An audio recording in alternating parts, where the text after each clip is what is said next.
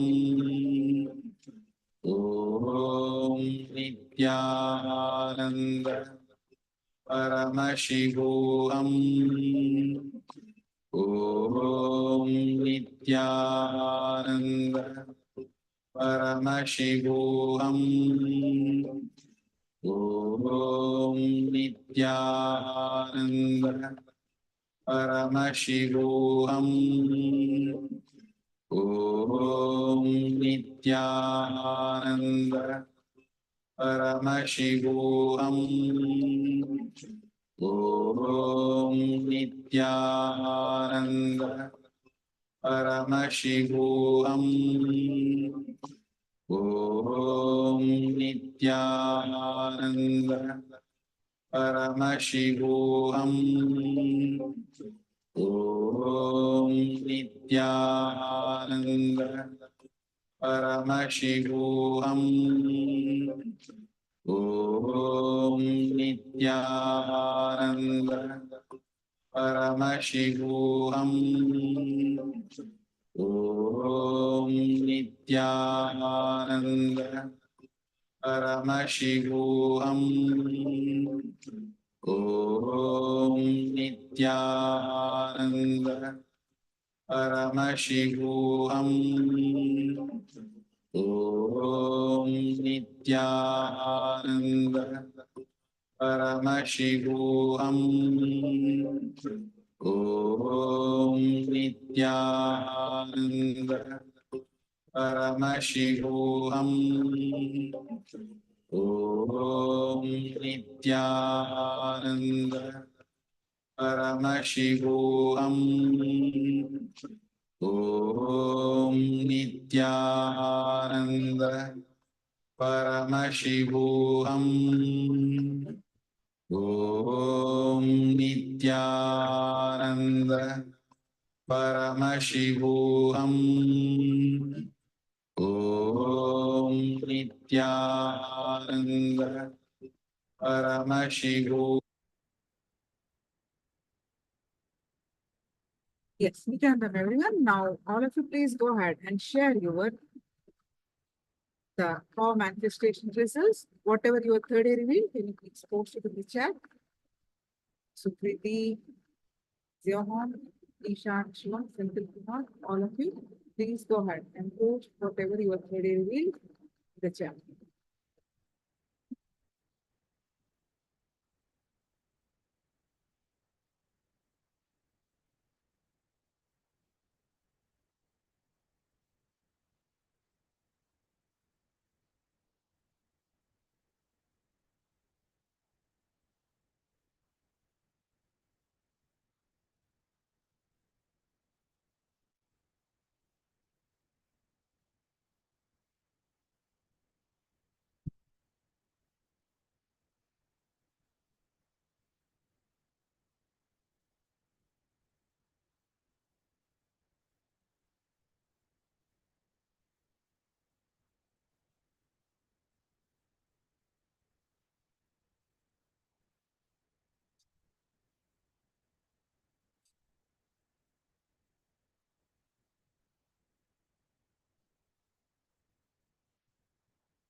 today we are going to learn about the wealth manifestation. We are going to learn what is actually wealth, what understanding we have about wealth, and shifting our cognition about wealth.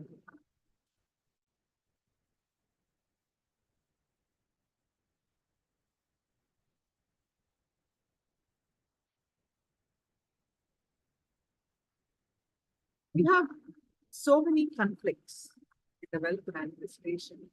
Spiritual world we call, material world we call. So many people have so many different cognitions about wealth. What wealth should be, what wealth should not be, who should have wealth, who should not have wealth.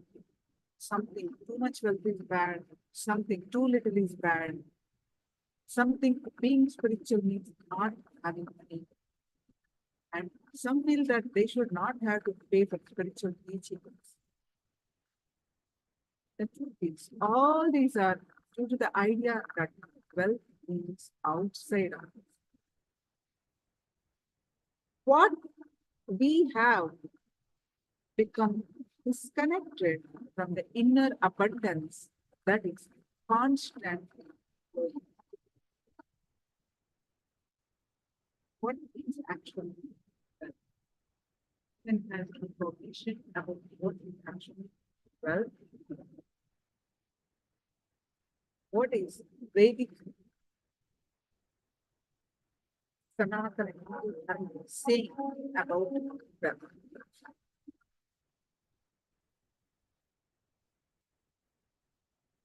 Now, let's understand what is wealth.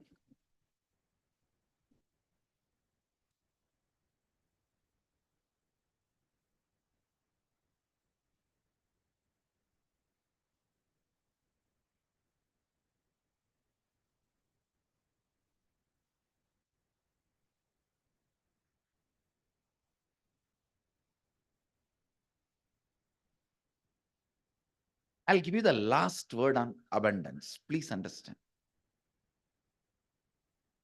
Wealth, money, abundance, even though all these words look like they are same or synonymous, it is not. Please understand, money is directly controlled, manipulated by few people who keep that concept alive. When brilliantly, intelligently, few people play with your greed and sell you some concepts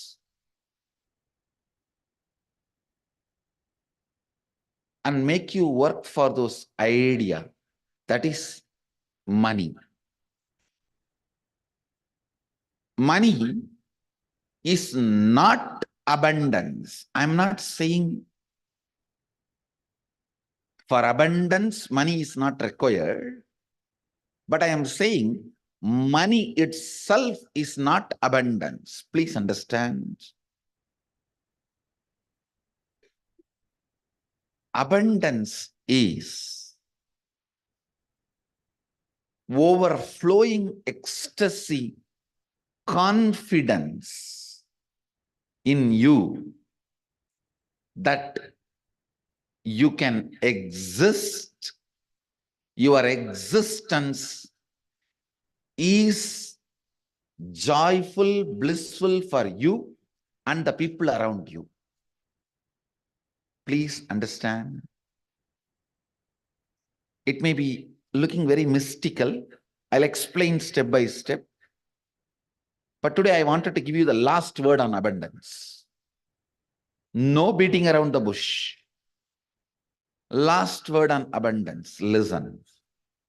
Even that word has Nice mean. Abundance. Bund means bank. Abund means without bank. Dance. Jumping without a bank. Jumping without a bund. Abundance. See, a overflowing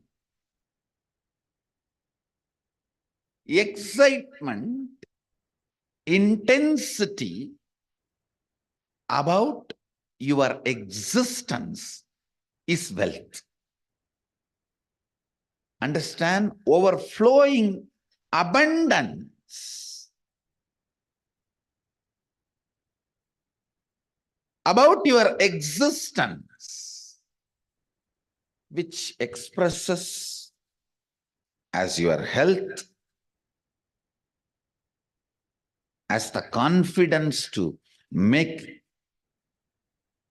whatever you want, as a strength to manifest everything you need, and not attacked, disturbed, destroyed by the so-called social impossibilities put on you. Please listen. Society puts impossibilities on your head so that you can lose the idea, you can lose the purpose, you can lose the goal of your existence. Please understand. Man who remembers his purpose and goal can never be manipulated or controlled. He will always be living in abundance. If you want to enslave somebody, first thing you have to make him forget his goal. Yesterday we were having Ashramites meeting. I was telling, the man who remembers his goal is the wealthiest man in the world. He is the most wealthiest man because continuous remembrance will create an ability to manifest. Some of the basic truths about abundance need to be internalized. Please understand.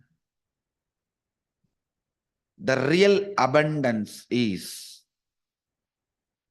awakened feeling. That's the essence.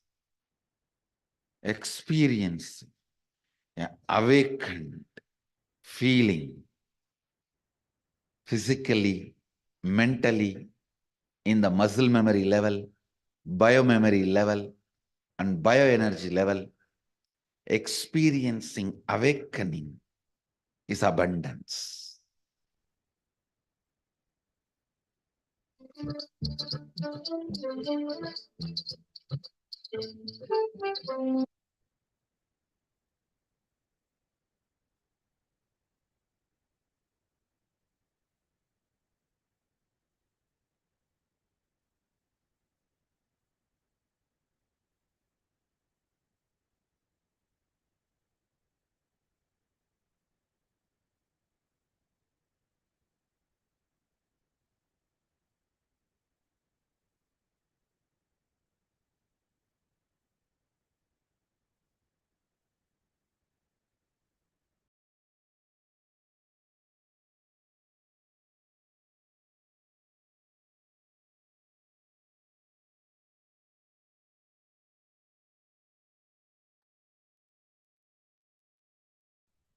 So what is your understanding about the wealth?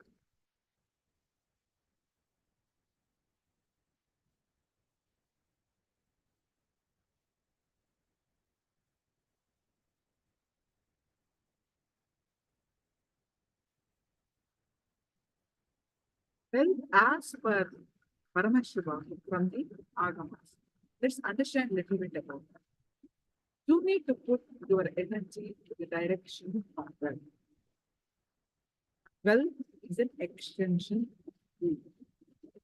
And you need to put your energy in the direction of wealth. not in the direction of currency. So currency should be your wife.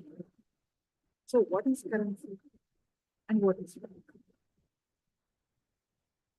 The current which keeps the currency moving is the current which keeps the currency moving is the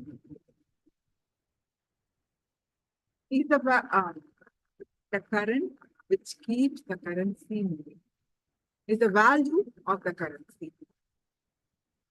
And generally we have questions like why some countries have their currencies more value, unit value, and why some it is not.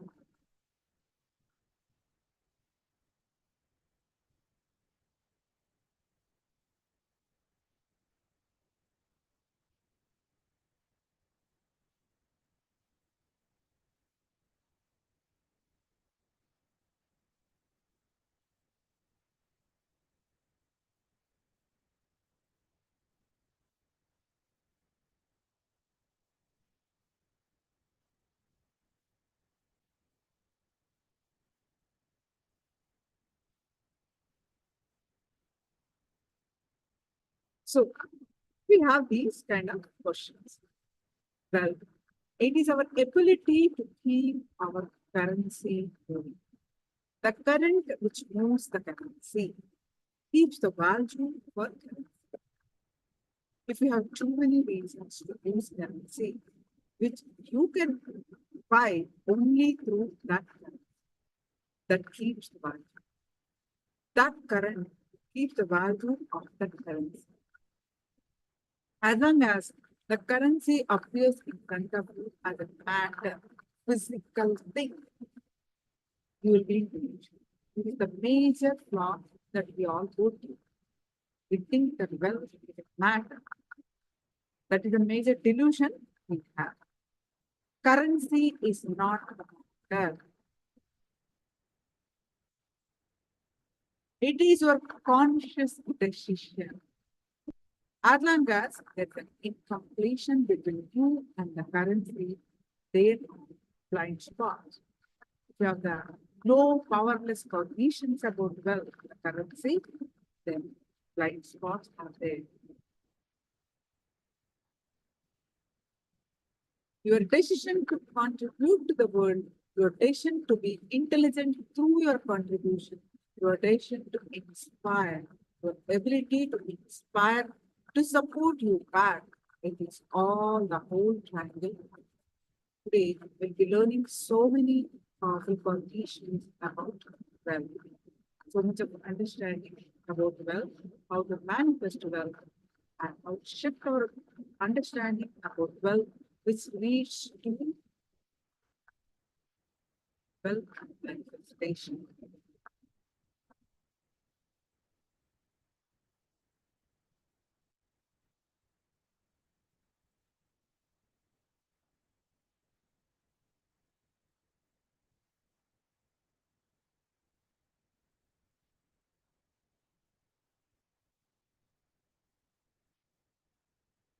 So, wealth is our consciousness. What is that understanding that we have?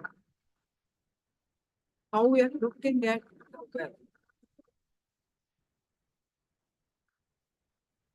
That whole thing depends on whether you are manifesting wealth or suffocated by wealth manifestation. So let's understand more.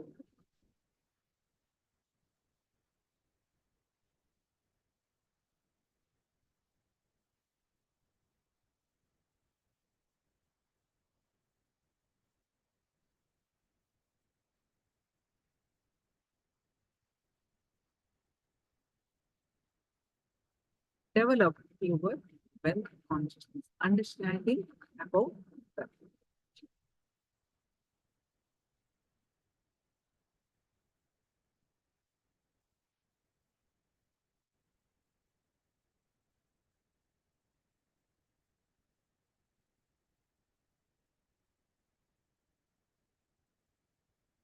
Today we will work on the patterns which are restricting wealth. First, few basic things. Wealth is not something outside from you. It is extension of what is you. Please understand. You go on accumulating something in your life. If you are conscious, organized, you accumulate wealth. Otherwise, you accumulate poverty. But you go on accumulating something. Please understand, you cannot be in between. You can't say, no, neither I am progressing, nor I am losing. No. Either you are progressing or you are losing. Means, either you accumulate wealth or you accumulate poverty. Accumulation is your life.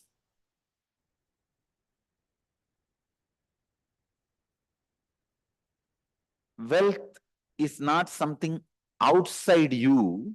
It is extension of you. What you feel about life, what you feel about you.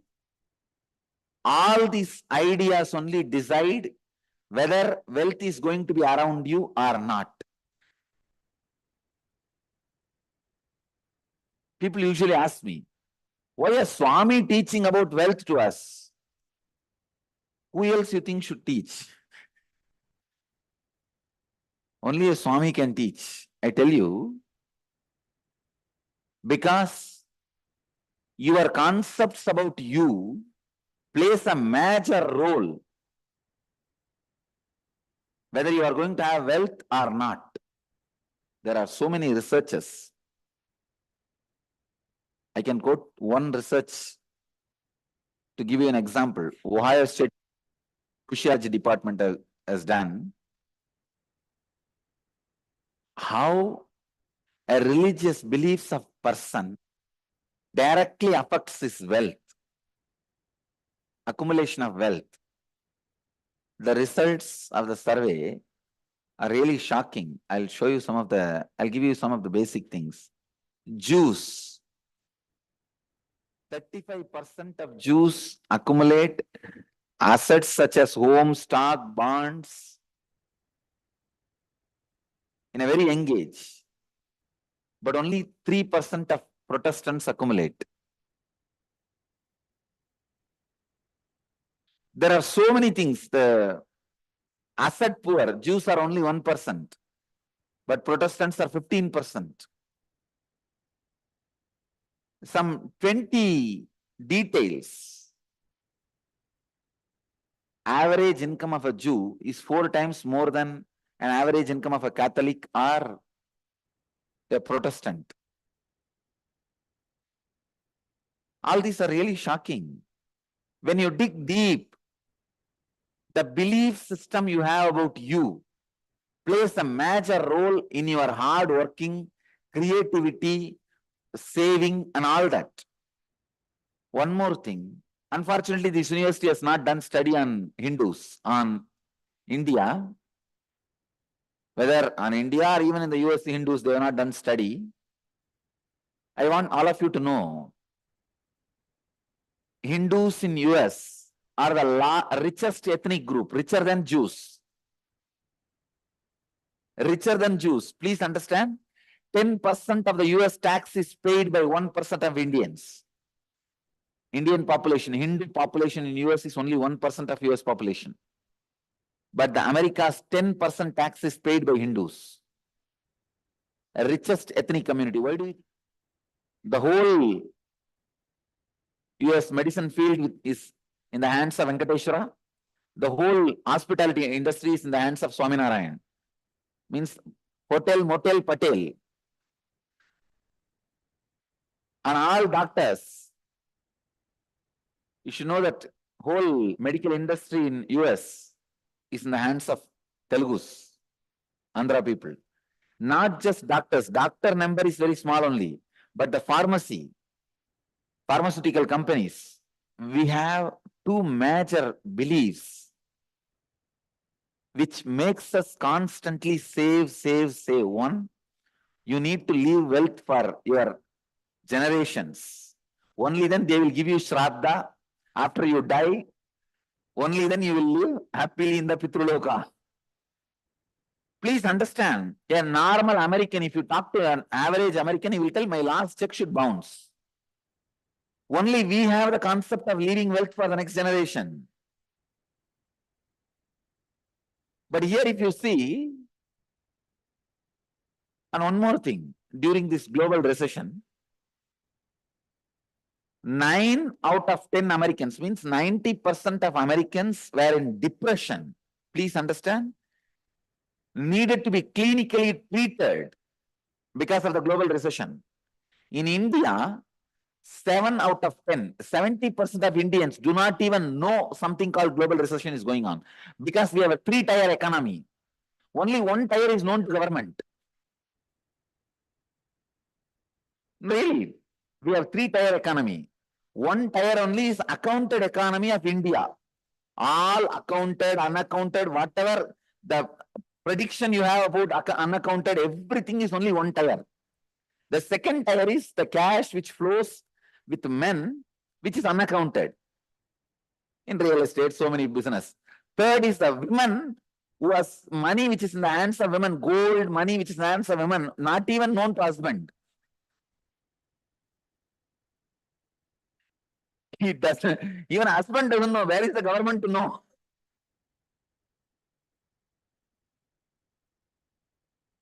We have a 3-tier economy. That is why the global recession could not touch India. Because all recession can happen only in 1 tier.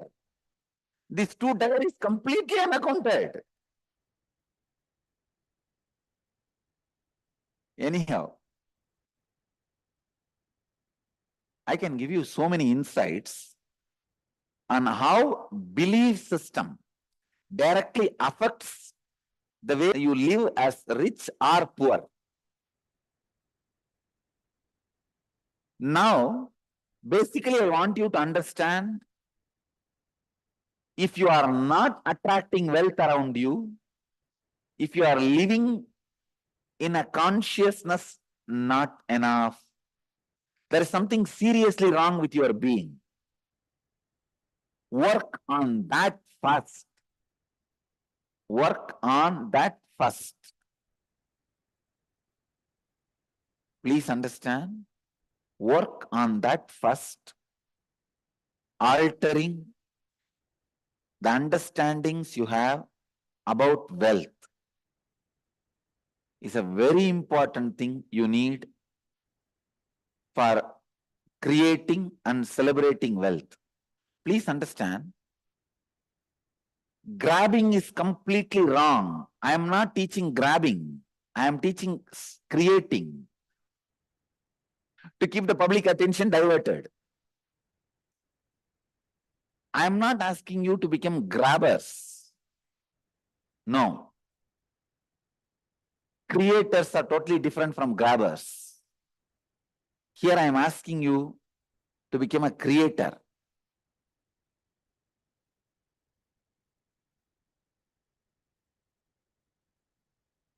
Wealth is not just money and gold alone. It is the space in which you feel abundance. I am not saying without money and gold, start feeling abundance. Have enough and have the space enough, both. Have enough, have the space enough, have both. Unfortunately, either you try to just have the space enough or have enough, and you are stuck. Having enough and having the space enough.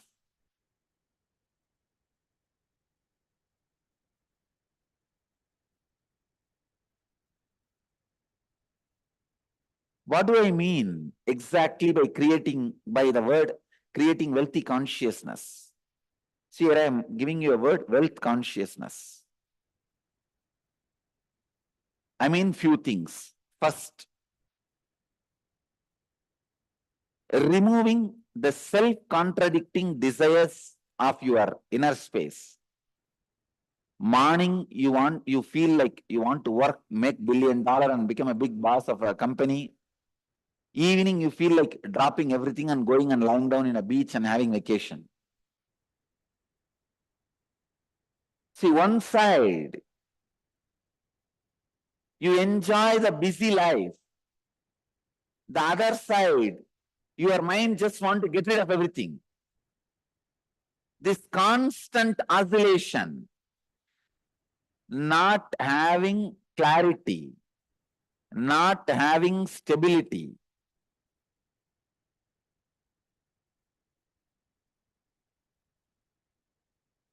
continuously not having stability makes you lose faith on you. You can see many times when you make decisions, you yourself feel, oh, I'll make this decision, but after 2 days, I myself may repent. Why unnecessarily? Wait, let's wait. First step we are going to do is removing conflicting, contradicting, complicating desires of your mind. Please understand, conflicting means morning you want to do one thing, evening you want to do something completely opposite. That is conflict. Second, contradicting. Even in one statement, you contradict yourself. I have seen sometimes people come and tell me, my headache should get cured. The more and more number of times you tell, my headache should get cured, my headache should get cured, you are strengthening your headache inside. Because any word repeated more and more number of times inside is going to become strong inside. When you say more and more number of times, my headache should get cured, my headache should get cured, I should get rid of headache, what happens? Headache becomes more stronger in you. More number of times you remember the headache. Many times, you strengthen your enemy inside you by repeating him in you.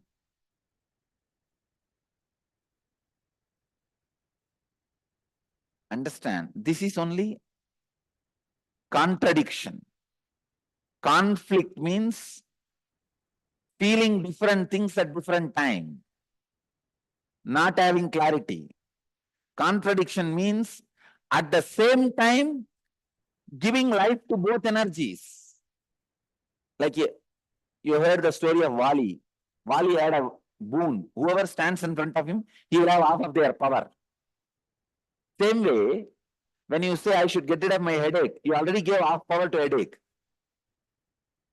Instead, you should be repeating the word, I should become healthy. Even the words you utter inside, the visualizations you have inside, the verbalizations you have inside should be in tune, in positive tone, not be self-contradicting. If you constantly say, I should be out of poverty, you are strengthening poverty by constantly remembering it. These are the contradicting desires. Third, complication. Complication means you don't even know why you are doing it. You just complicate things. Further, I don't need to give any example. You just look from your morning. You will have at least 2 examples.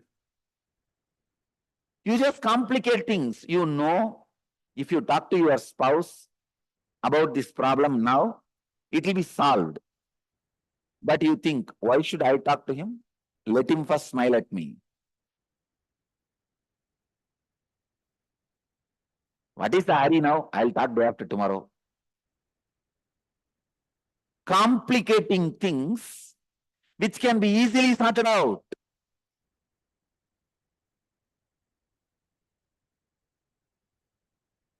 Many of your desires, your movements, your actions, you complicate. Because you have a prejudice, it cannot be solved. All of you understand? How you relate with yourself.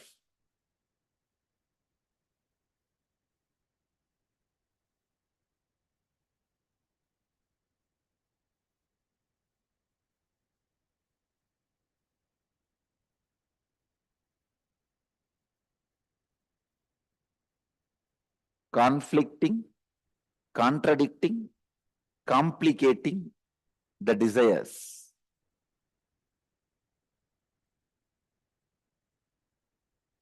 I also wanted you to understand how you relate with yourself.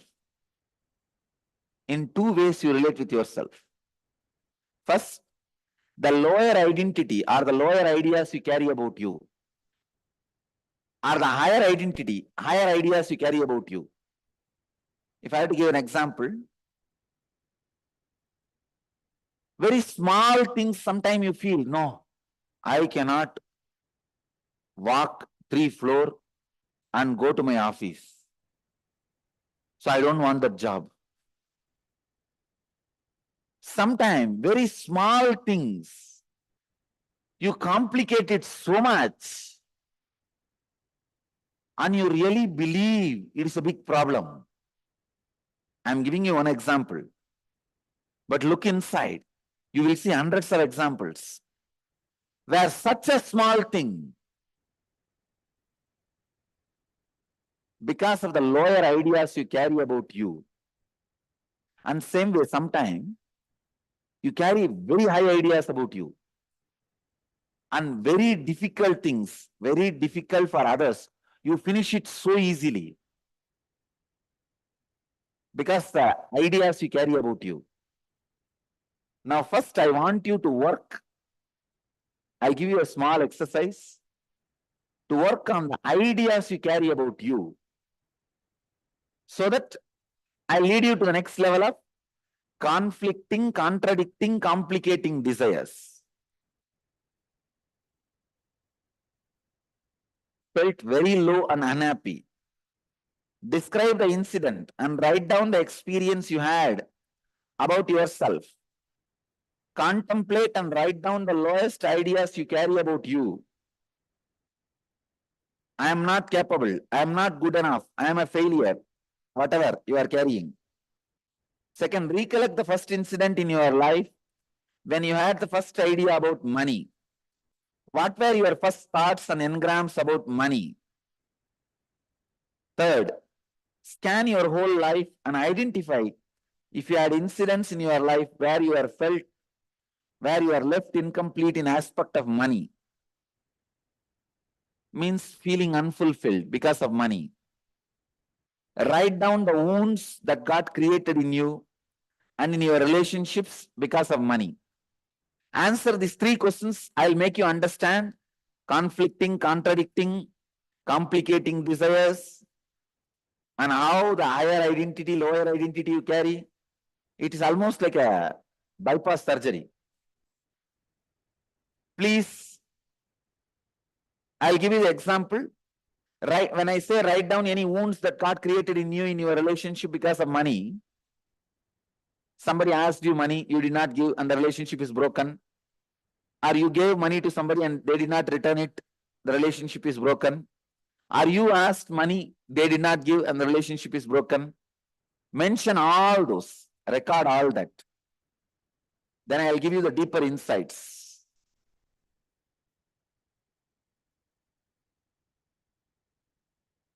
First step, please understand. Stand, legs wide apart, at least 2 feet gap between the legs. Let me completely give the instruction, then you can do.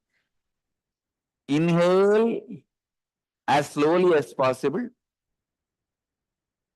When you finished inhaling, hold as long as possible. Then exhale as slowly as possible. After completely exhaling, hold as long as possible, your lungs empty. Inhaling as slowly as possible, holding as long as possible, exhaling as slowly as possible, holding the lungs empty as long as possible. All 4 actions slowly as long as possible. This is the first step. If you already have any heart problems, like blood pressure, any other heart conditions, please don't do this Kriya. Others can do. This is the first process. Please start. I will guide you further in every level. Legs wide apart. 2 feet. This Kriya is to break the patterns of suffering of money in you. Any pain, suffering related to money, the patterns will be broken. The Kriya, use both the hands, not only one hand, use both the hands. Use both the thumbs. First inhale as slowly as possible. Hold as long as possible.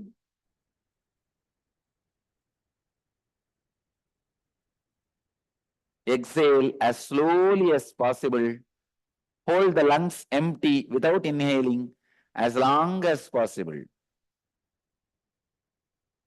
Do this continuously. Repeat the same cycle continuously. Intensely awakened. Let the energy fill you all.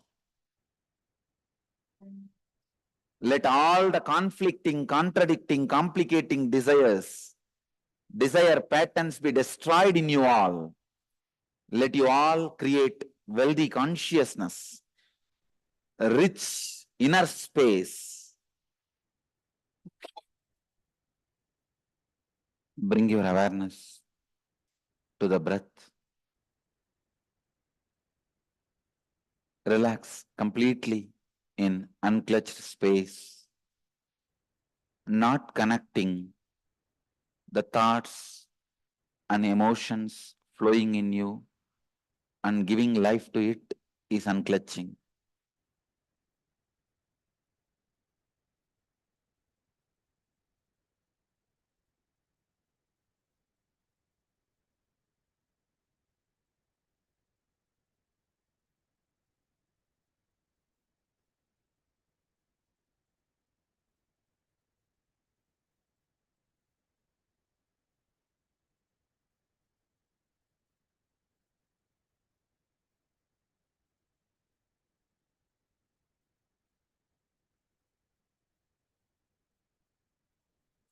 Now,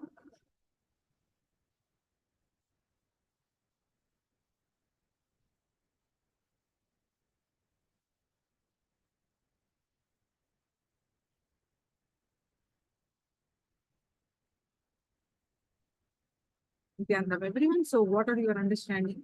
Did you do the exercise? What are your internalization? Can you all please post it and share?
Now let's understand more cognition about the well.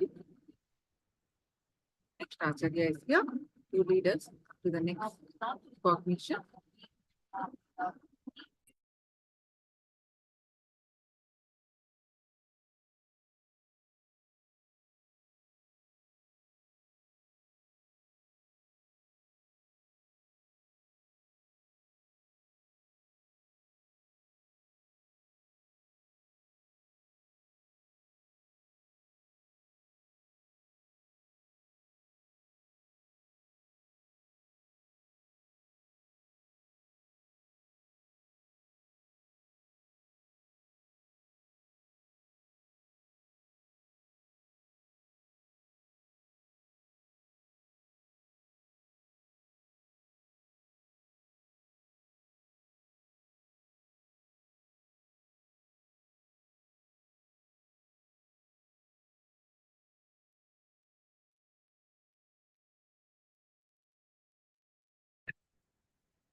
We'll continue about the Vedic understandings on wealth creation.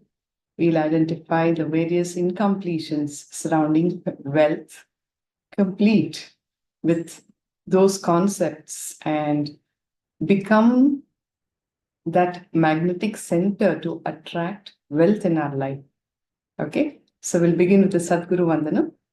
Please put your hands together. Sit straight with your head, neck, and spine in a straight line. Om Nithyanandam Paramasukhadam Kevalam Gnanamurtim Dvandvatitam Gagana Sadrusham Tattvamasyadilaksham Ekam Nityam Vimalamachalam Sarvadhi Sakshi Bhutam Bhavatitam Trigunarahitam Satgurun Tam Namami.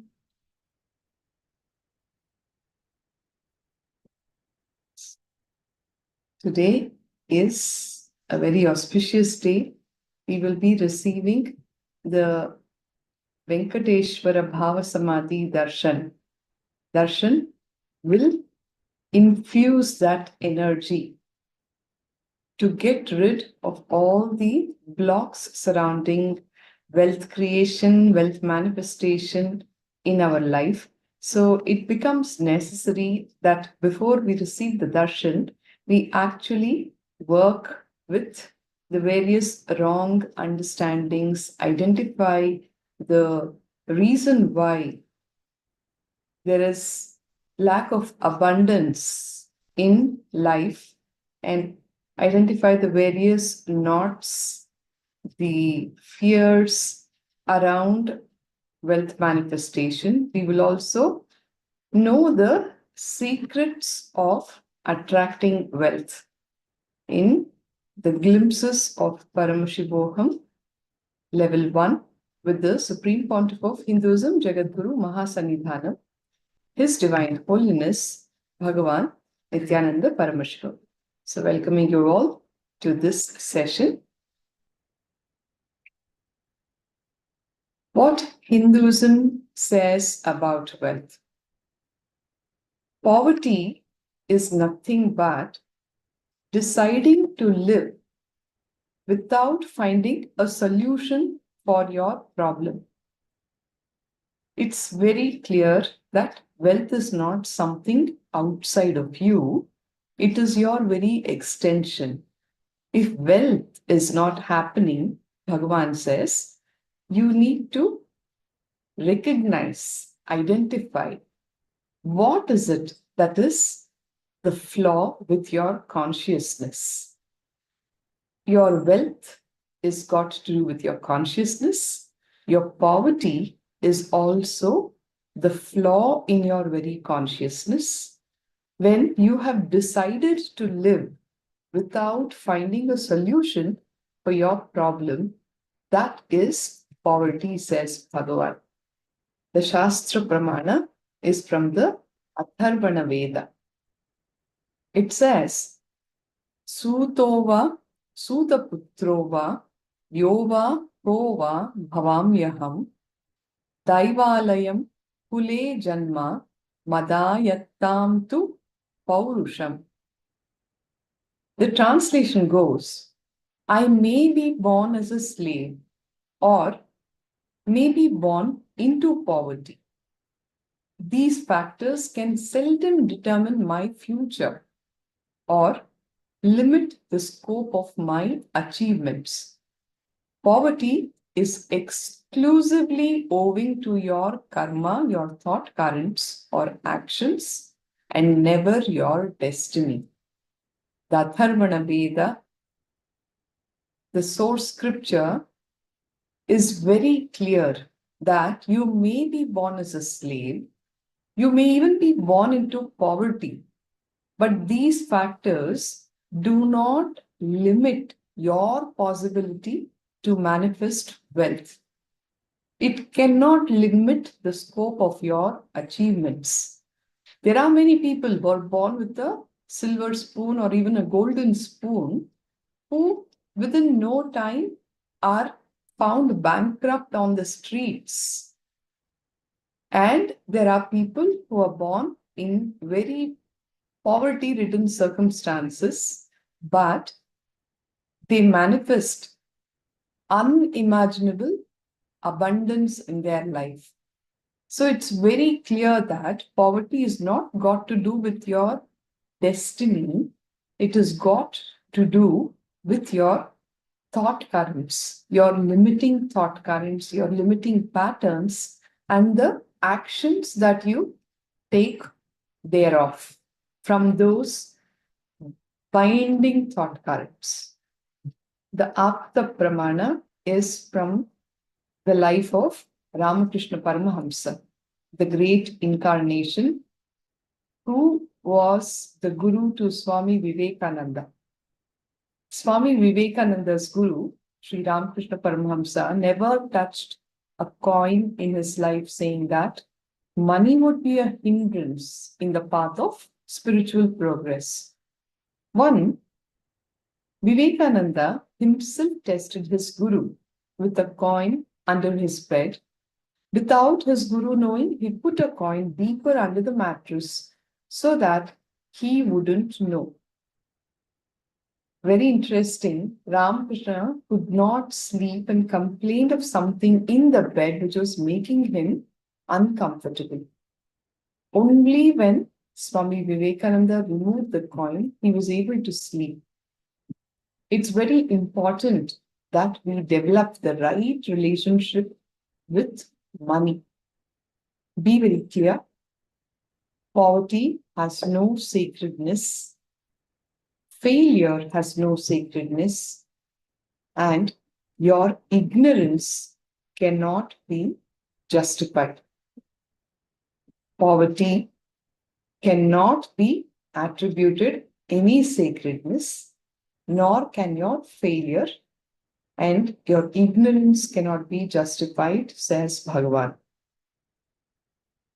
It's very sad that many people on the spiritual path, many seekers, carry a strong engram that wealth is the root cause of all evil. They feel that if they manifest wealth and abundance in their life, it will become a block for their spiritual progress, and all the evil stems from wealth. Is the wrong understanding, a very strong engram that many seekers have. It is not the truth, says Bhagavan. It is very necessary that we develop the right cognitions about wealth. At the end of the day, wealth is a direct manifestation of how rich you are in your inner consciousness. For a seeker, you should neither be influenced by having money nor be influenced by not having money. Understand that money is just of utility value for you to get the things that you want. Neither be caught up with the pride and arrogance of having it, nor be caught in a powerless state for not having money. Money should never make you feel powerful nor powerless. It's very important to recognize this truth. If money brings powerfulness, it will lead to tremendous insecurity.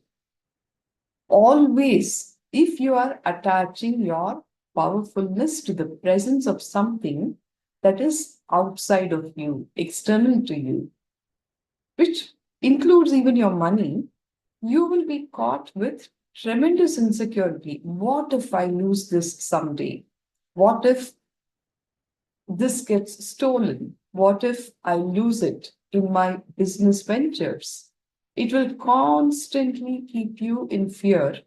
And sadly, what for you worked, what for you made it all happen, that money, you will actually start hating it. Get your context right about money. with the right context, the energy flow will happen towards money without pain, without stress, without obstacle.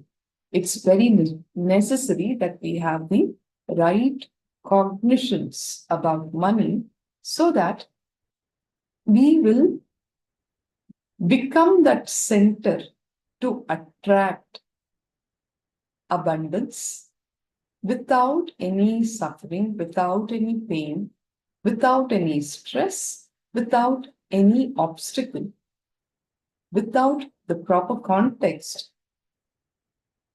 It will cause so much of pain. Whether money is there or money is not there, you will be going through the powerlessness of it. Bhagavan is very clear that you should generate wealth. The wealth generation should become one of your priorities in life, because that is going to be a direct, tangible validation of your growth in your inner journey as well, about the validation about your consciousness flowering is through the wealth generation.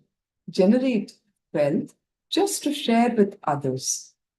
Generating wealth to make myself more rich and making others rich is not wrong at all.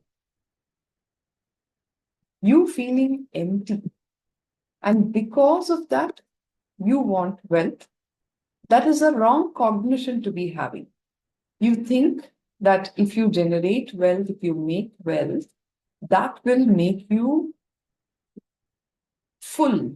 It will fill that vacuum, that emptiness that you are feeling inside of you. Understand, the context is out of powerlessness. Now, this kind of powerlessness will just leave you asking for more and more and more. It becomes greed. Bhagavan, all the masters are also very clear that the universe has enough to satisfy everybody's need, whereas there is never enough to satisfy one person's greed, because greed is something that can never be satiated. If you are wanting wealth just to fill that void, that emptiness that you're feeling inside you, because of the powerlessness, it only will become greed, and even if you manifest wealth, you are never going to be fulfilled. So it's very necessary that we complete with all the cognitions about wealth. I request all the participants, please pull out your books, your pen and paper.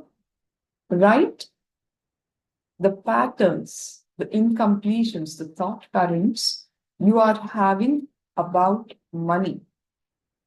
Whatever it could be, the ideas and cognitions that you developed about money from a young age. You might have seen your parents were struggling to make ends meet, and as that 10-year-old kid or 6-year-old kid, you made a conclusion that, oh, money is something very difficult to achieve.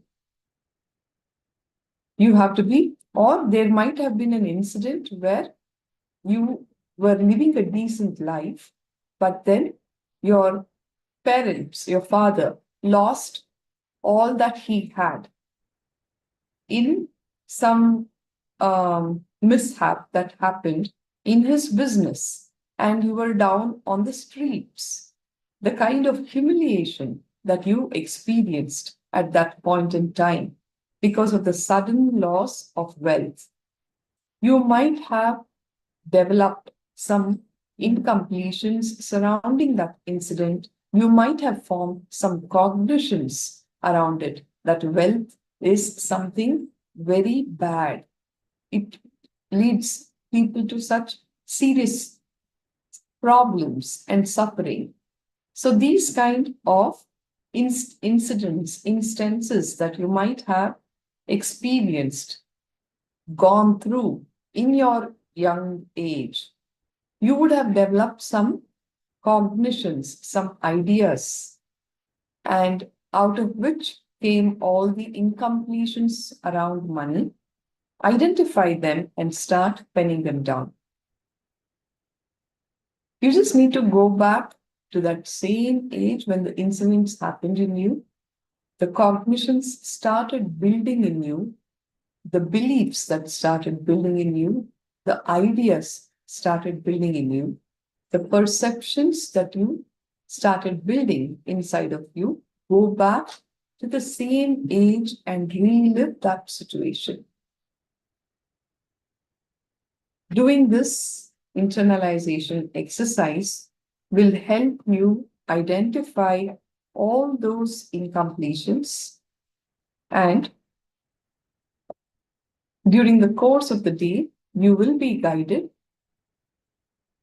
as to how to complete with those understandings so that you will remove all the blockages that are there inside you, which is preventing you from attracting wealth.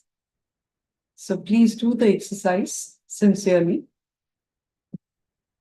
Whatever the wrong, don't even call it right, wrong, whatever ideas or cognitions that you are having about money, please pen them down.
Recognize the incidents by going back to that age and relive that situation.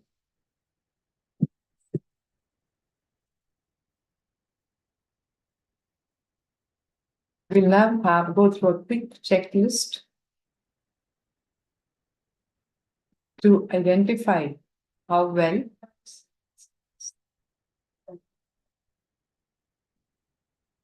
we have got the understandings right. The first question, wanting more money to one's greed. Is it the right cognition or wrong? No. Answer in yes or no. Is it greed to have wanting more money? Yes or no? Generate wealth for yourself and share with others. Is this the right cognition? Yes or no? More money makes you feel secure. Is that the right cognition? Yes or no?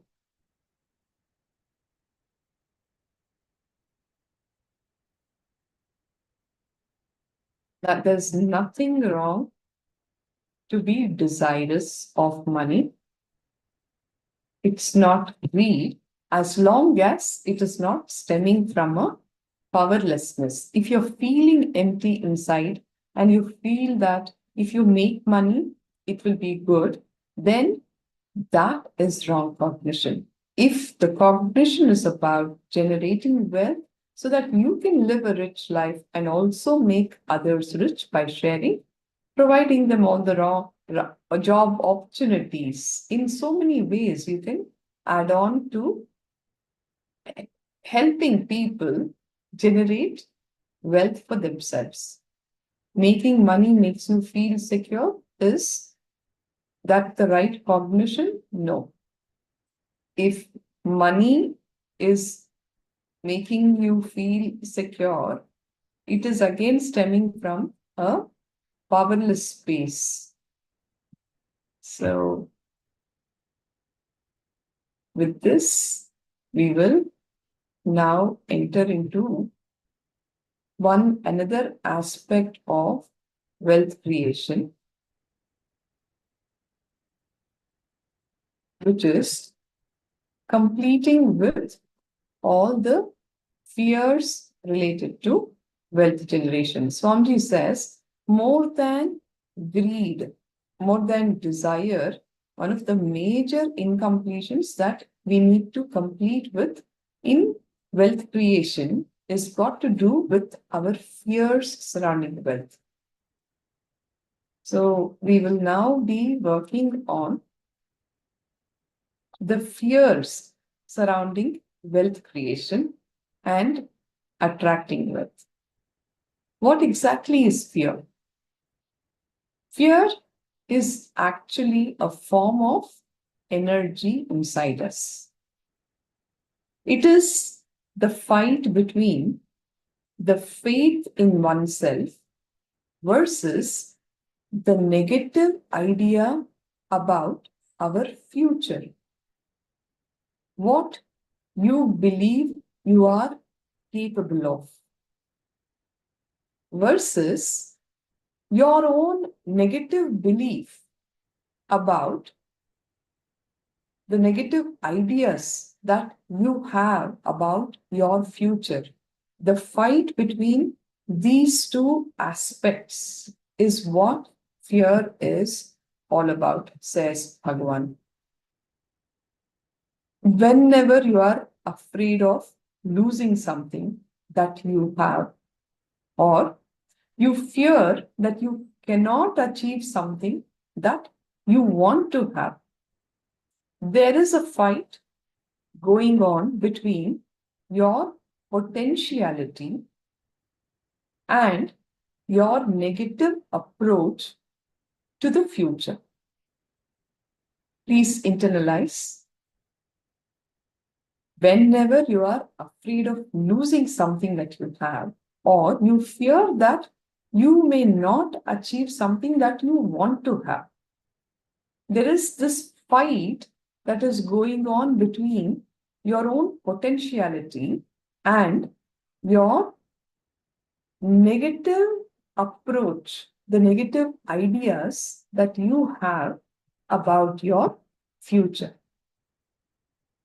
In this aspect of wealth, understand, wealth is not just an object. It's not a thing to be achieved. Wealth is actually an extension of you. Anything that adds to you is wealth, including the quality of health that you enjoy, the state of your relationships, the fulfillment that you experience in your career, your mental state, how fulfilled you are inside of you, your sense of inner fulfillment.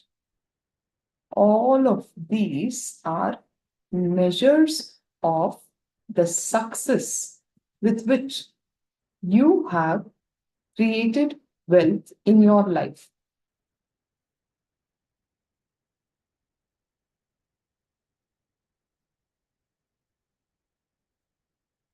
I repeat,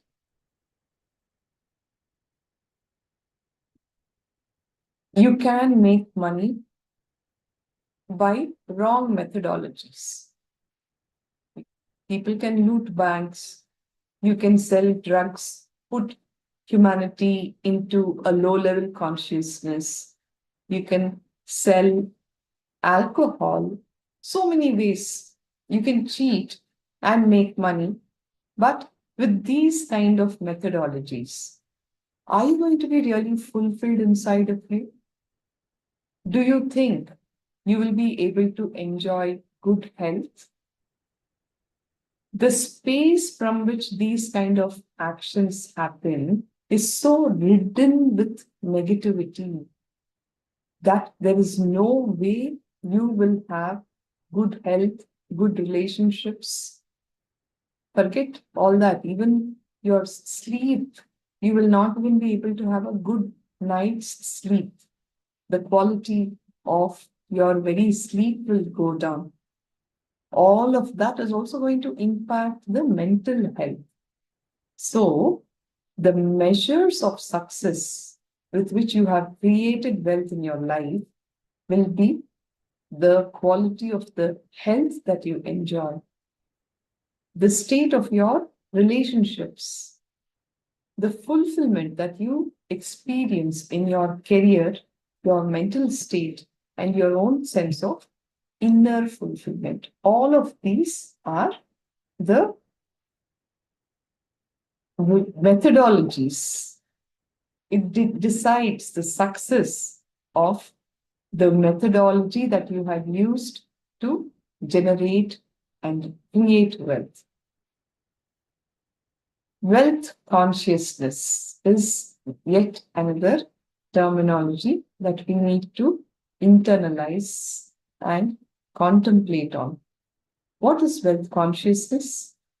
Wealth consciousness means making a clear decision to break out of myths and mental patterns that impoverish us and draw us again and again into the poverty cycle.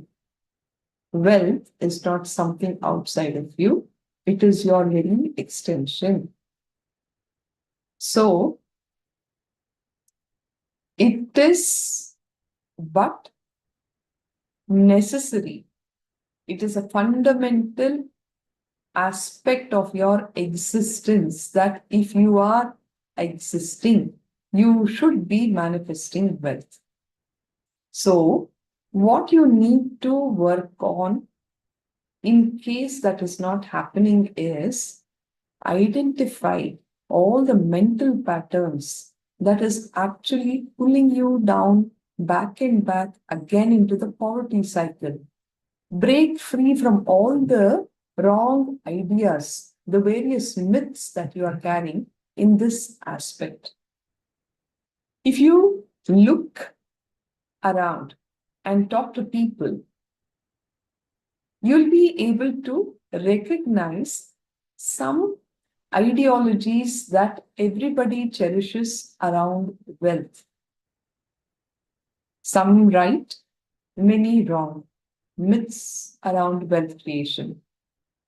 Seekers especially have a very strong engram that making money is a sin. We need to break free from this myth. Making money is not a sin. In fact, it is a direct, tangible measure of your own inner growth, the quality of your very consciousness. Let us step out from these wrong understandings. Bhagavan says, create as much wealth as you can. Celebrate it, share it. Wealth consciousness is high creativity with a high responsibility. Wealth consciousness is high creativity with high responsibility, where you go on to create wealth, celebrate it, and share it. Make life better for yourself and for people with whom you share your life. Everyone who's a part of your life. The second myth: wealthy people work smart, not hard. Don't be too lazy to bend your body and mind to realize your dreams. Read the stories of many famous millionaires today, and you will see that wealth does not come from a genie in a bottle. Wealthy people work hard and they work smart. It's not that they work only smart and not hard. These are just fantasies that you just create after watching some movies on the screen. The have-nots are all inspired by those Slumdog Millionaire kind of movies, where suddenly out of the blue, from nowhere, wealth manifests. No, it doesn't happen like that. You need to work hard, you need to work smart. Wealth serves those who are wealthy in their very consciousness. There's a wrong understanding that you have to be worthy of it. Make yourself worthy by working on your very consciousness. And the wealth actually serves those who are wealthy in their own consciousness. We need to complete with all the fears around wealth. Write down all fears related to wealth. You might have a fear that, oh, it's okay, it's fine for me to stay in this small house with this little furniture around me. I have enough money to have 2 meals a day. And maybe if I fall sick tomorrow, there is one small insurance that will cover my needs. So I don't need to work for wealth, because what if I make money and somebody comes and steals my money? How shall I protect my money? How will I protect myself? You might have seen wealthy people who are behaving very arrogant, and you might fear that, oh, if I attract wealth, if I make wealth, I will also become like that. So let me be with my poverty, it's all right. So the various fears that you have related to your wealth, please write them all down. By now, we know that these are all wrong understandings that we have picked up from various incidents during our growing years, which have remained as incompletions inside us. So it's just necessary that we decide consciously to break these fears.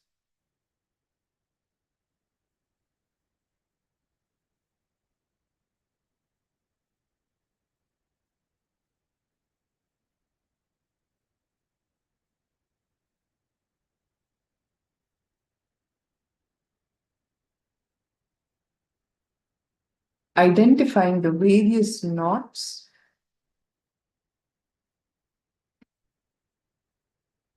in terms of the fears that we carry with respect to wealth creation.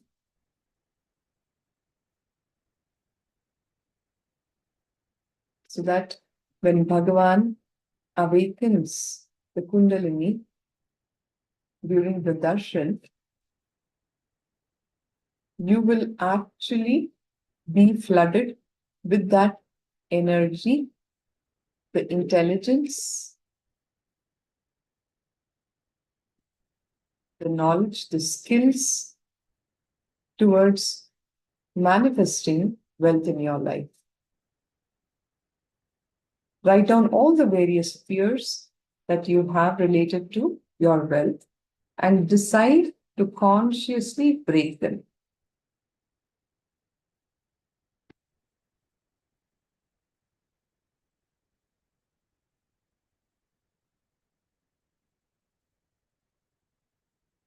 There's this beautiful Shastra Pramana from the Bhagavad Gita, where Bhagavan Sri Krishna makes a very wise statement, Gahano Karmano Gatihi, which means the universe by its very nature works, and works. The nature of the universe is to work, create, and expand. Life's flow itself is work, and wealth is a natural result of this process. If you are working but not creating wealth, it means that all your work is happening in the wrong direction. So we need to identify where we are going wrong. It could be in terms of not wanting to work, but wanting wealth. Because if you are working, like how the whole universe, the Brahmanda itself is constantly working, creating and expanding. You, as the Pindanda, your nature is also to be continuously working, and the wealth is a natural result of this process. If you are continuously working but still not generating wealth, it means that your work is happening in a wrong direction. The Ishavasya Upanishad says, Ishavasyam idam sarvam yat kinchit jagatyam jagat tena tyaktena bhunjita magrida kasya sviddhanam kurvanneveha karmani jijivit set satam samaha evam tvayi ma anyathosti na karma lipyate nare. The translation of this very beautiful verse from the Ishavasya Upanishad is, enjoy by not possessing but owning. A man who owns manifests wealth, whereas a man who possesses suffers from stress and depression. The Apta Pramana. Bhagavan is sharing about how the economy of Vishnu is different. Whatever is valuable he wears, including the world's largest gem, Shamantaka, on his chest.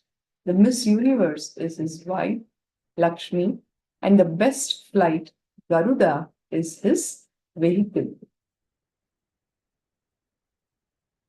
From Bhagavan's own life, the Atma Pramana, he says, I own this property, but I do not possess this property. Possessing is exclusiveness, and owning is inclusiveness. Whatever you have, own it, but do not possess it. Owning and letting everyone enjoying it. More and more of your capabilities, says His Divine Holiness.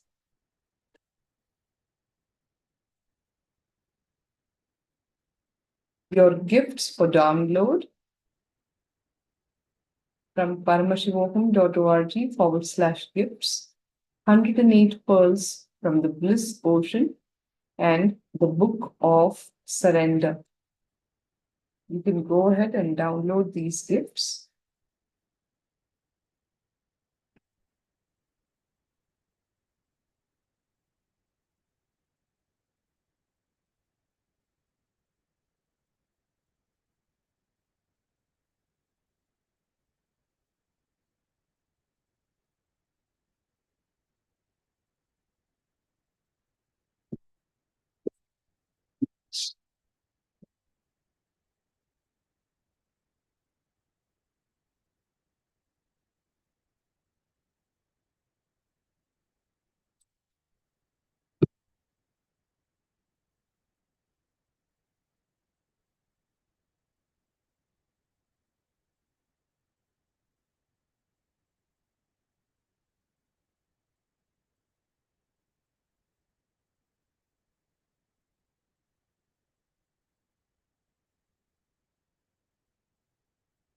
Wealth itself can be equated to the life energy that you express. Life can be equated to two things. One, the ability to achieve what you want in the inner world or the outer world, or just getting stuck in both the worlds. Look into your life. There are only two aspects to it. You're either stuck or you are achieving whatever you want in both the inner world or the outer world. Bhagavan says the straight equation with respect to wealth is the life energy that you express.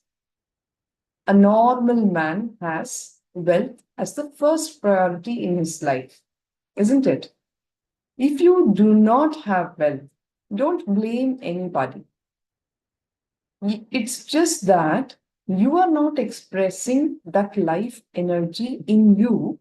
Life energy is not happening in you. In fact, there is this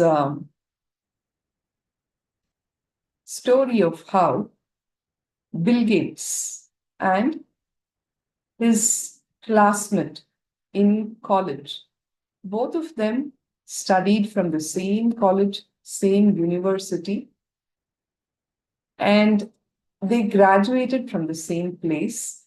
It's told that Bill Gates actually had failed in some 3 papers, while his friend, he passed at first go. Down the lane, many years down the lane, Bill Gates went on to do what he did, establish this huge company, the Microsoft. And his friend was just employed as a worker in that huge company that Bill Gates made. Both of them started off from the same place, same degree, same college. In fact, at the beginning, it looked like Gates was at a disadvantage because he had not cleared his papers. But he went on to become this giant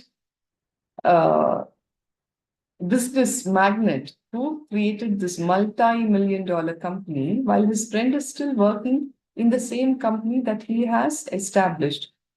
What was the difference between the two? The only difference, Bhagavan says, is how much of life energy you allow to happen in you, to flow through you, to express through you. That is the only thing that decides whether you will manifest wealth or not. It has not got to do with your degrees. It has not got to do with your background. You might have been born in a very poor household. It doesn't really matter. Your ability to generate wealth has got to do directly with how much of life energy is expressing in you. Understand, wealth itself is not wrong.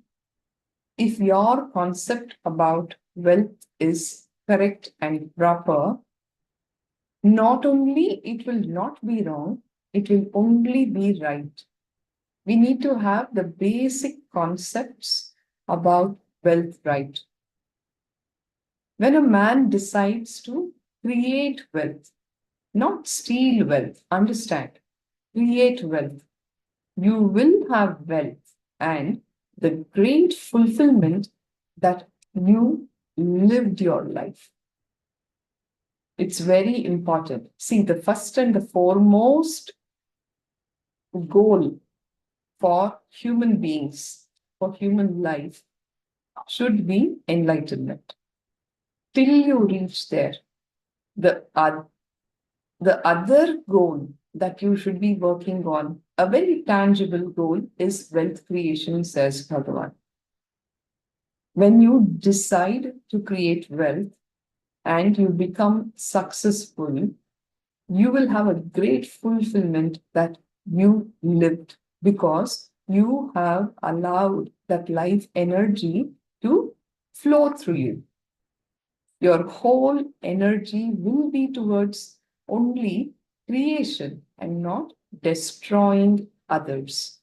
When you enter into wealth creation from the right context with the right understandings, creating wealth, your whole energy, your intelligence, your time, all of that will be focused towards creation and not destroying others.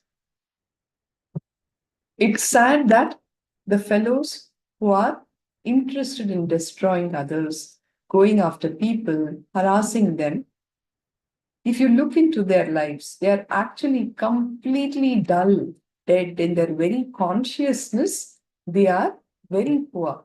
The people who are creating wealth, in their very consciousness, they will be so rich, they will be so joyful, they will only be contributing and making life better for themselves and for everybody around them. It is the consciousness, the attitude which works towards creating wealth. When you create wealth, you will see that it will make you non-violent. It will bring tremendous life positivity, a tremendous interest in life. That is why an incarnation, a Paramahamsa, should talk about wealth.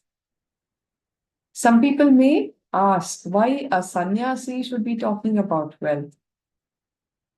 Be very clear, only he can talk about wealth because he has gone beyond wealth. Only a man who cannot be made wealthy by wealth has the right to talk all the secrets about wealth. The avatar, who is the embodiment of complete completion. There is nothing that you can add to him. There is nothing that you can take away from him. He is Purna. He is complete. And only he can be talking about wealth. And only he has the right to talk about all the secrets about wealth.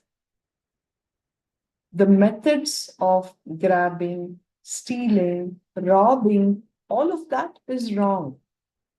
If you are grabbing from others without contributing anything, that is what is sin.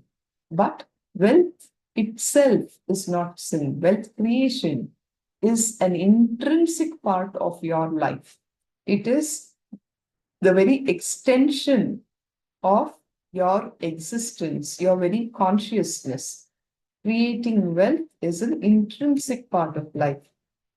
The Lord Krishna says very beautifully in Bhagavad Gita, Gahano Karmano Gatihi, which means the universe by its very nature works, works, and works. If you have at least the goal of creating wealth, you will become creative. Your energy will be channeled in the right direction. So the first priority, like I said, should be for moksha or enlightenment. But until that happens, the second priority can be creating wealth. Understand? Creating wealth, not robbing, grabbing, stealing, but creating wealth. First priority has to be enlightenment. Second priority has to be creating wealth. Anything else is only a third priority. So first thing, remove the guilt about wealth from your inner space. No need to have any kind of negative connotations around wealth. No fear, no guilt. All right. So first thing, remove and drop all the guilt about wealth from your inner space. Understand the expression of life through you is equivalent to the wealth that you create. How much of life energy is actually expressing through you can be validated by the amount of wealth that you create. It's not about the amount of wealth that you grab, it's about the wealth that you create. Be very clear, life energy expression and wealth is one and the same. Seekers always justify their poverty as a spiritual quality and innocence. This is one of the biggest myths that seekers need to break. There is no sacredness attached to poverty. Poverty is not a spiritual quality. Don't justify your innocence in this regard. If you want to create wealth and you are not wealthy, if you have a greed for wealth or a desire for wealth and you are not wealthy, be very clear. You are not a seeker, but a sick person. A seeker, says Bhagavan, and something is seriously wrong in you.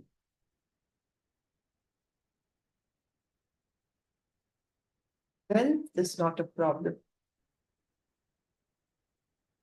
A person who is having guilt because of having wealth and a person who is having guilt because of not having wealth, both are very big sickness, says Bhagavan.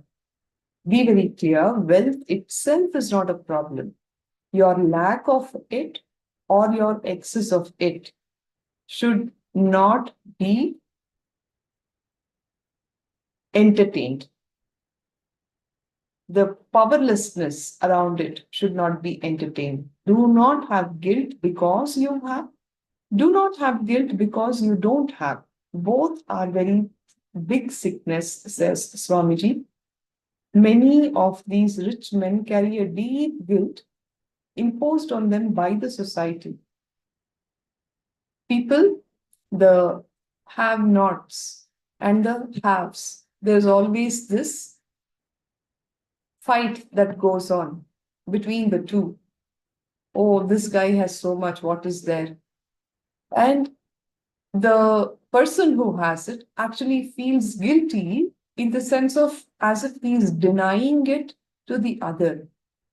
The guilt that is imposed on them by the society, it will not allow them even to enjoy what they have, which is a very wrong cognition thought pattern that the rich people are caught with, and they live a very miserable life. Having the desire to have wealth and not having it, but giving a valid reason why they are not having it. This is the other end. The people who don't have, they want it, but they don't have it. And they give a very valid reason why they are not having it. This is also a powerless cognition, a very important slave mentality. Instead of identifying, recognizing the various knots, the thought patterns, the incompletions, which is keeping them under the poverty, in this poverty, people go on to justify it. And that is also a wrong thing. The truth is that because you are scared of life, you back out from life. And for that feeling of being scared, you start adding sacredness. This is the kind of powerlessness that people who are caught in poverty cherish. The truth is that at least when you brag about your wealth and you try to create an identity, you will be a little intelligent because society would have taught you a lot of lessons. The society would have beaten you. You would have learned your lessons and you will get more and more creative. Bragging about richness is still okay because you would have learned your lessons. In this whole process of wealth creation, so many lessons would be learned. But if you are bragging about your poverty and creating an identity, it is a worst cunning strategy, cunning identity that you are creating for yourself, says Bhagavan.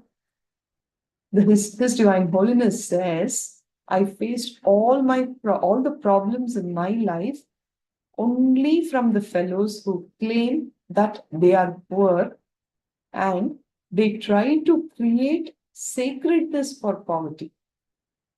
The people who are caught in this poverty consciousness develop many cunning strategies to attach a sacredness towards the poverty, they not only destroy themselves, but destroy everything around them.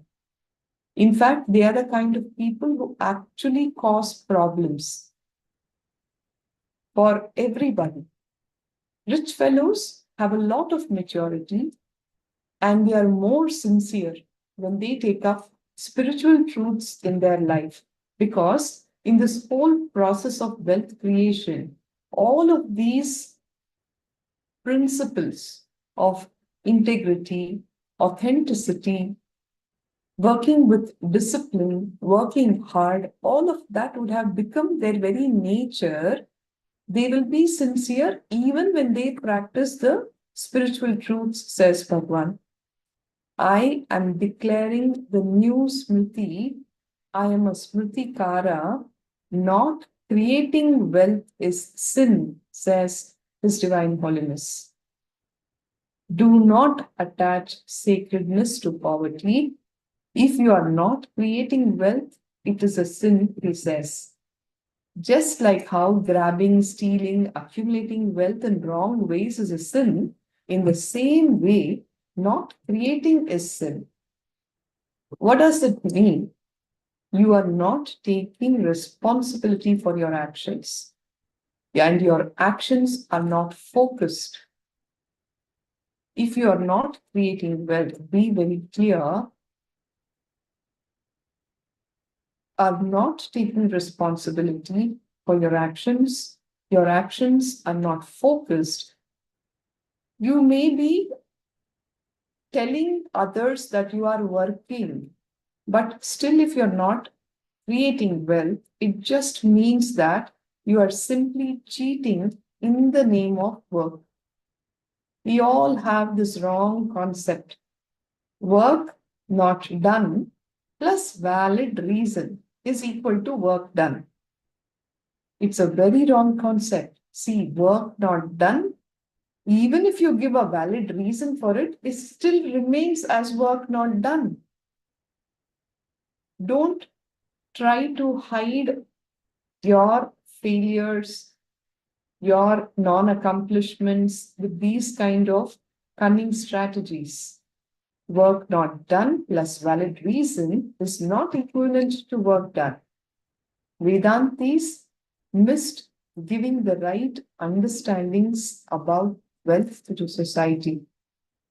Donating or doing charity is nothing wrong. Great. Sharing is nothing wrong. Great. But being cheated is something seriously wrong. If you are not creating wealth, be clear, even if you are working, all your work is happening in the wrong direction. Your work has to translate to wealth creation. If you are not creating wealth, be very clear, you will be engaging only with destruction and negativity in life. You will only be spending all your time in destroying something, destroying somebody, spending all your time in fighting with you. You'll be fighting with you, you'll be fighting with your own self, you'll be caught in depression, or you'll only be fighting with others around you and destroying your relationships, destroying life. Not having wealth is a very wrong mental setup. Awaken the creativity in you and remove all the hatred for work, the hatred that you have for creativity. Creating wealth actually brings a tremendous life positivity. There is the energy that gets flooded inside of you where you will find yourself to be so much more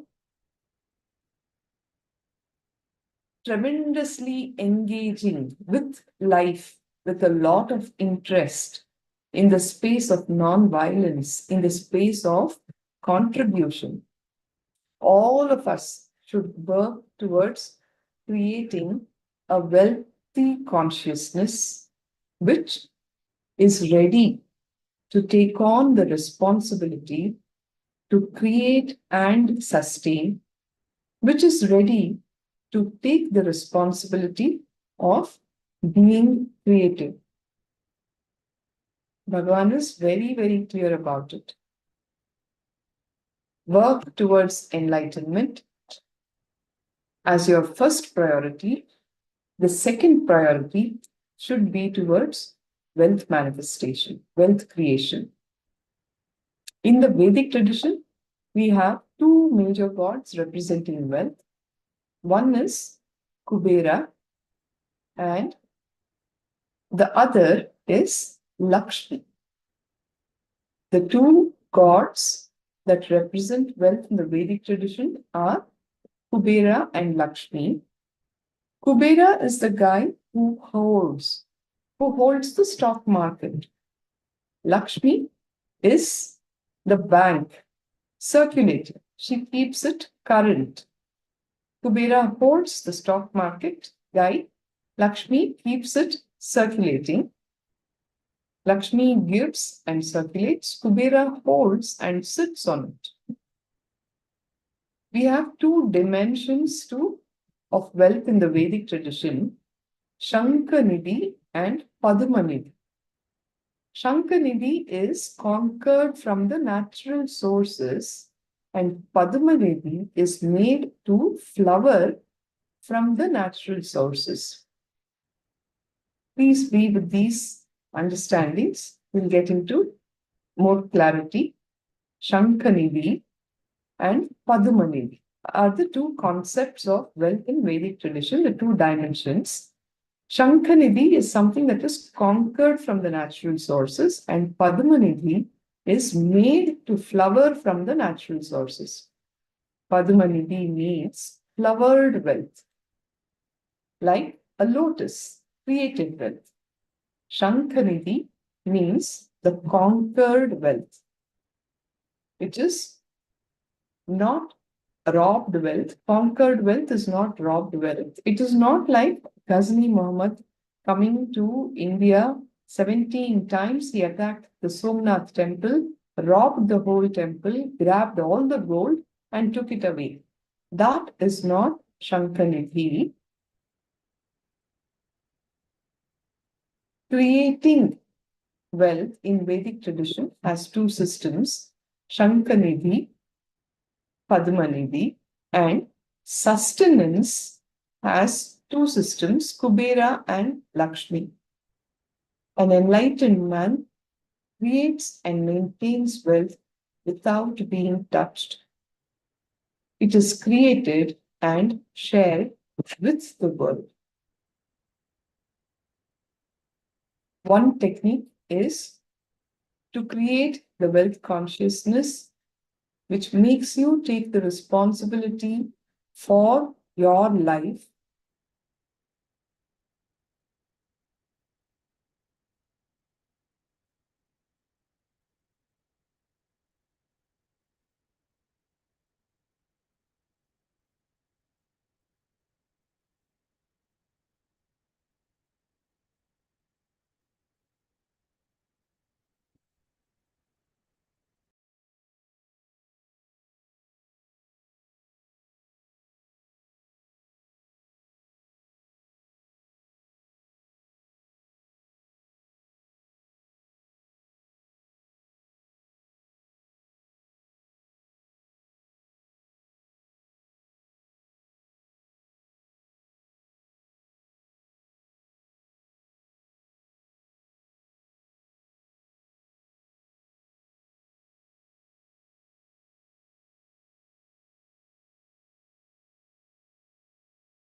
The enlightened man creates and maintains wealth without being touched by it, creates and shares with the world.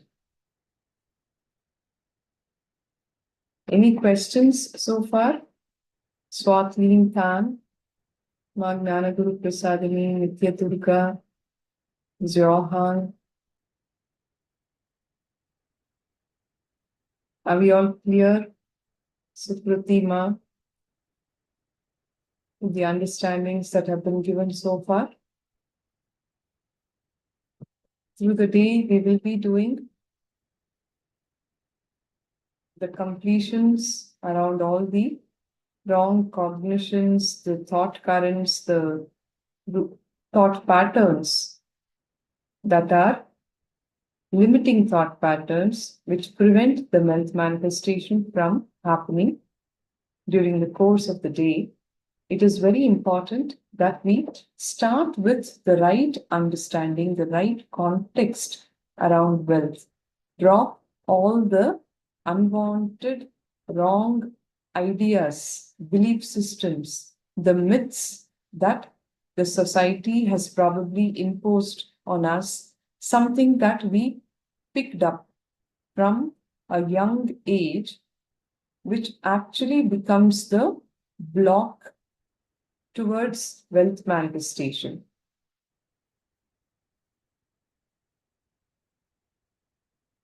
Any questions so far? Please go ahead and ask.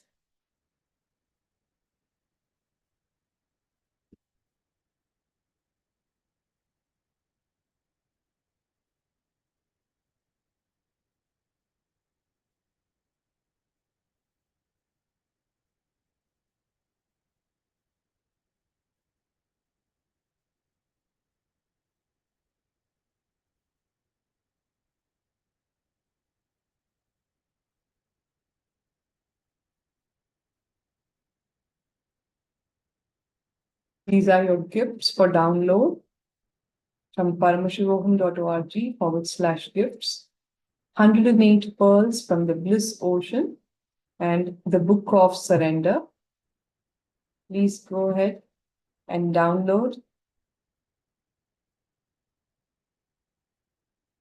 these books authored by the avatar.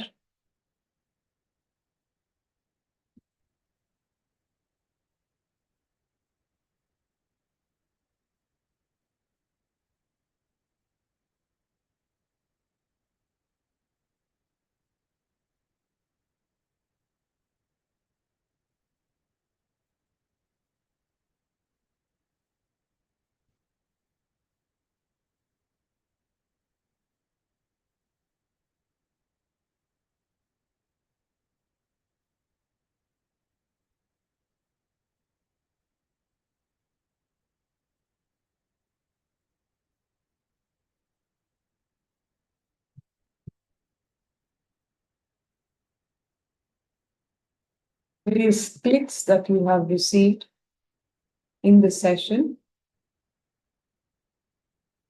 you could actually go and post it on the social media handle Facebook and Instagram with the hashtags Paramashivoham, hashtag KAILASA, and hashtag Nithyananda, and declare to yourself the higher possibility that it is possible for you with the right understandings, the right cognitions.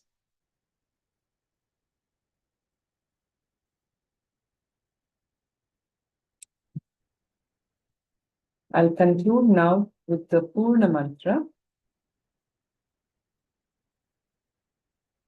Straight with your head, neck, and spine in a straight line.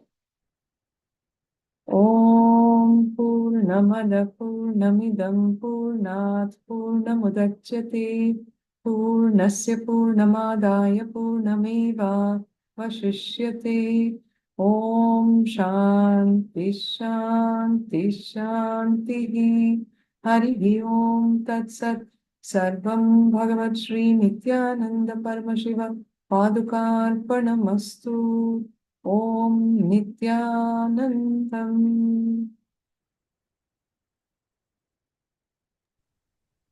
Nithyananda, everyone.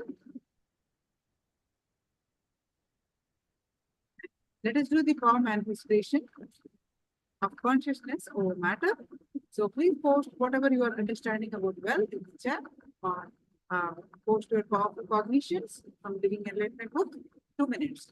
Quickly post your cognitions. We are going to do the power manifestation and continue our understanding about wealth.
I request all of you to be in the online Ganesh event and Sukritiva, Sword Lily Tan,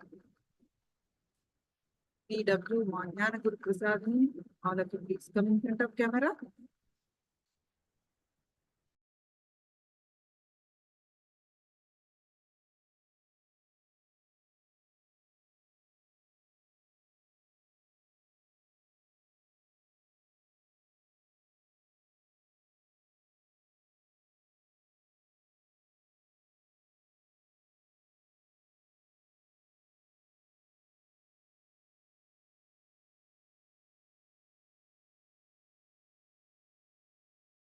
Yes, now please sit straight with your object on your hand. Object can be coconut, brown fruit.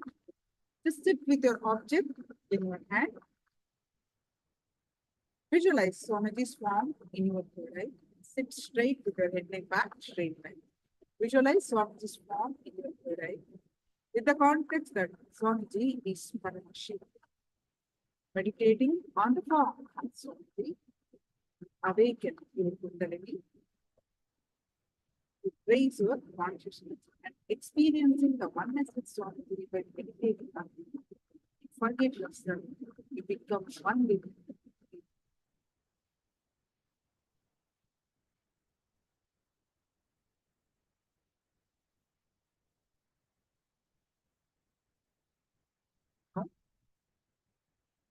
Start chanting the Mahavakya. Any thought that are coming, let it come, let it go. Continuously chant the Mahavakya and experience the space of oneness. With that space of oneness, declare the object to move, vibrate, roll. With your power of consciousness, move the object. Let us start.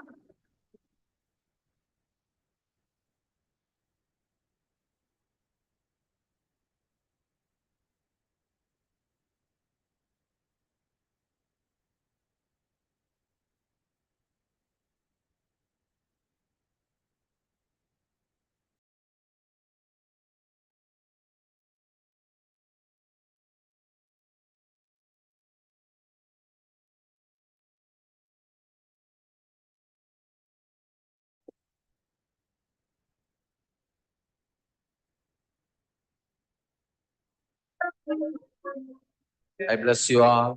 Let you all open all your three eyes and manifest the powers of Mahasudashiva. Om Nithyananda Paramashivoham. Om Nithyananda Paramashivoham. Om Nithyananda Paramashivoham.